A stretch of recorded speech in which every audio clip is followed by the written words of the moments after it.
निकाल पण संपूर्ण दिलेला नाहीये आणि विजयाच्या मिरवणूक करतात किंवा फटाके वाजवून जल्लोष करता येतात। पहिल्या फेरीपासून आघाडी घेतल्यामुळे कार्यकर्त्यांना विश्वास आहे।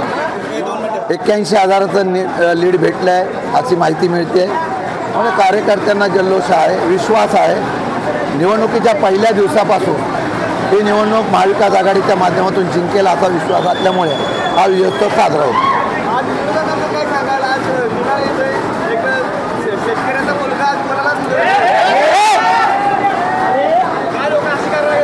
मी मनापासून आभार मानतो सातारा जिल्हा मतदारसंघातील सर्व बंधू भगिनींचा। त्यांनी एका सामान्य कार्यकर्त्याला पवारसाहेबांचा विश्वास घेऊन महाविकास आघाडीच्या माझ्या सर्व नेत्यांचा विश्वास ठेवून मला निवडून देण्याची जी संधी दिली आहे त्याची उतराई आणि त्याचा निश्चितपणाने परतफेड करण्याचा प्रयत्न मी 100% करेन आणि त्यांचा विश्वास सार्थ करेन।